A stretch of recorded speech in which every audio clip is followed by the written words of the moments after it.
And it's wonderful to gather here with not only colleagues and students, but also with friends and family. It's a very special occasion. And to introduce this inaugural lectureship, I'd like to ask Dr. Keene to come up and say a few words. Dr. Keene, our Herbert Keene Professor and Chairman of Otolaryngology. Bill? Well, this really is a great night, and let me start by saying that September, October 1974, 40 years ago, when Jim Reilly and I met, we were junior residents at Penn in otolaryngology.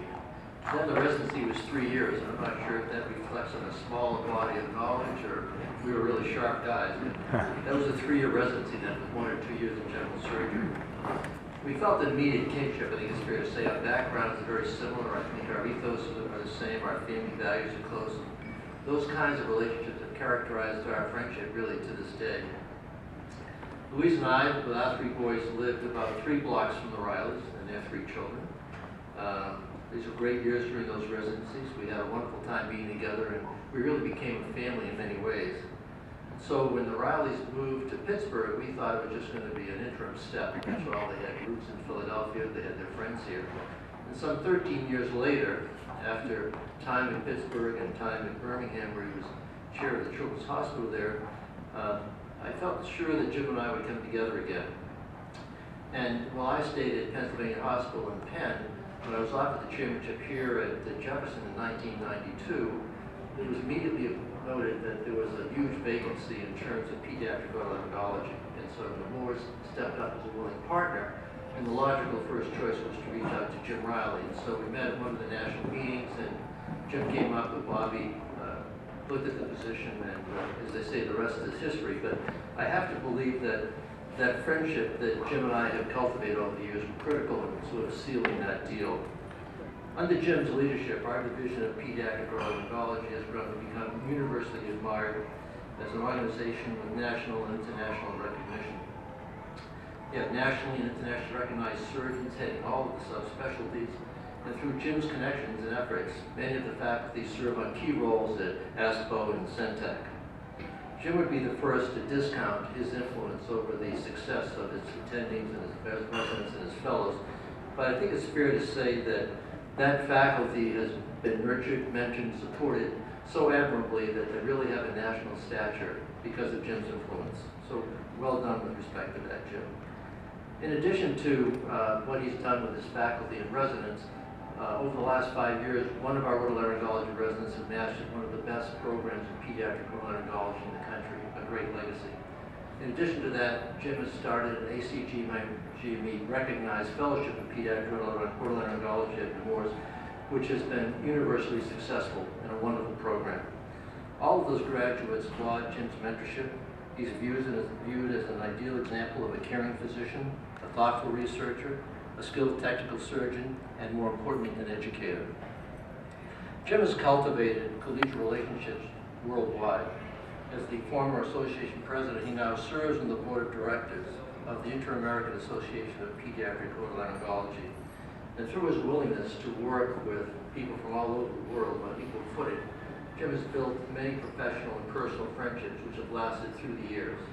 And so he's created a fellowship and a residency rotation which has been outstanding, and he's brought international lecturers here to Philadelphia. And this lectureship historically has been one that's taken place at Moores and here at Jefferson, but also Raleigh Cornell University School of Medicine.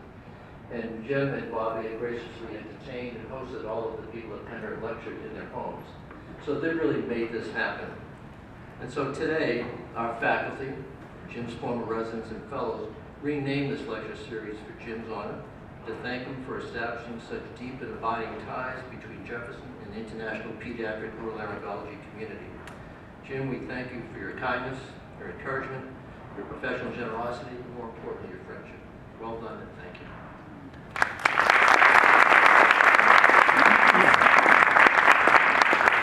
So Rob has become Jim's successor in the division of pediatric otolaryngology at DuPont, and he'll come up and say a few words now. Rob Reilly.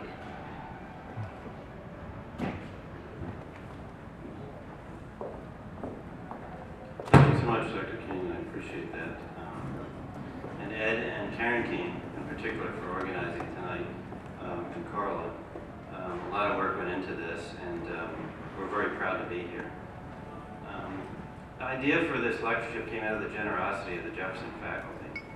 And Dr. Keene and Dr. Ricken were kind enough to invite us to their faculty retreat and really formulated the idea for creating this lectureship so the entire Moores family is really, really very grateful to you. I'm going to do three things tonight I usually don't do. I'm going to read my speech. I'm going to be brief. And I'm not going to tell any jokes. So we're gathered here this evening to begin really a new tradition. It's fitting that we sit together as colleagues, friends, and family because we honor a man who is a dear friend, a valued colleague, and a committed family member. In collecting my thoughts, I was struck by the gravity of the moment. To represent in a few brief remarks the sentiment of gratitude that all of us tonight feel for Jim Reilly. I wonder when time passes whether future gatherings on this occasion will remember why we created this lectureship. What is it about the career and the person that we wish to commemorate? I believe I can answer this question by reflecting briefly on three qualities that define Jim Reilly: perseverance, generosity, and humility. Perseverance. When Jim finished his residency, he went into practice, it was private practice, and had less than a satisfying experience. Undaunted, he studied under Charles Bluestone in Pittsburgh and went on to become chair at UAB. He learned that getting from point A to point B rarely involves a straight line.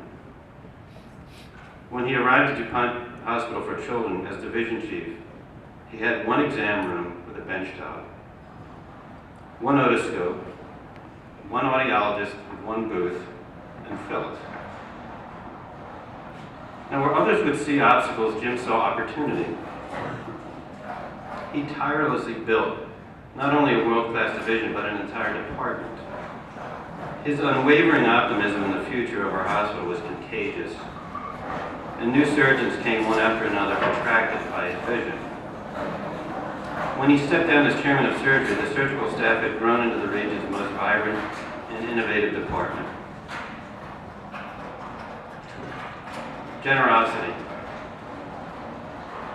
Jim is generous with practically everything in his life. His time, his advice, his support, his encouragement, and his energy. How many students and residents and fellows and colleagues have been beneficiaries of his counsel? How often has a Jimboism broken the ice on a tense and difficult workday? How many of his colleagues, after a long, sleepless week of call, have discovered that he had taken night duty, sacrificing his own rest for ours? And humility. Jim often says, spread the blame and focus the glory. And in all circumstances, he focuses the glory on others and shoulders the blame himself. Although Jim has occupied virtually all of the prestigious positions that can be held in our specialty, one would never know it meeting him. He never puts on airs. He never values his opinion over others. In the hospital, he is just as likely to chat with the janitor as he is with the CEO. At major meetings, he is scrupulous about being sure that our most junior trainees are introduced to the luminaries in our specialty. So simply put, Jim is the first to give praise and really the last to accept it. Perseverance, generosity, and humility. These are the qualities that we will celebrate at this lectureship. These are the enduring attributes that we will remember about Jim Reilly. His enormously successful career gives credence to the idea that sometimes nice guys do finish first. Thank you, Jim.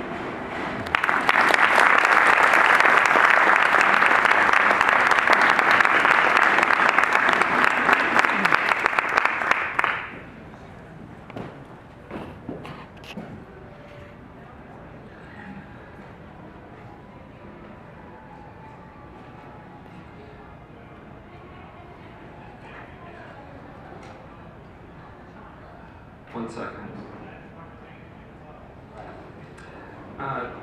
It is my distinct pleasure to introduce Dr. Natalie Ledon. She is going to be the inaugural lecturer for the James Reilly Lecture Show.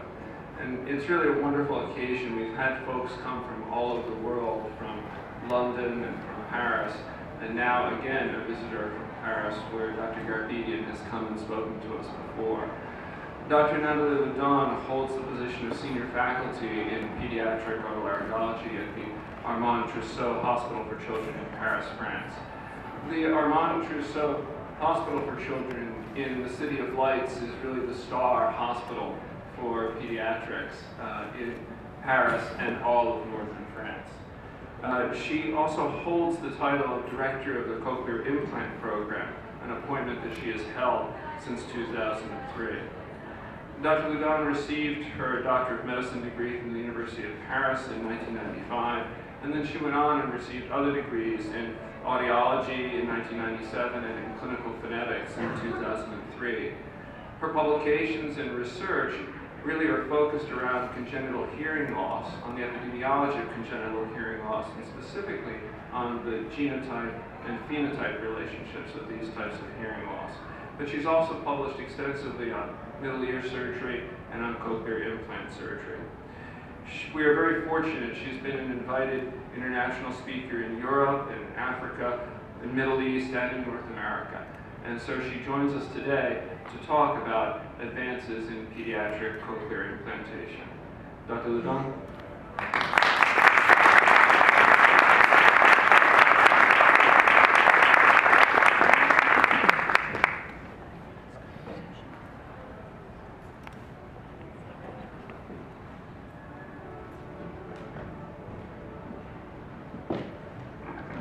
Thank you and good evening to everyone.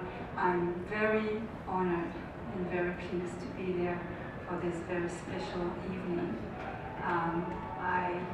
We know each other for not so long time, but all what I heard from everyone those last days from Jim and what he did to enhance the work from everyone in the department is all what we heard already.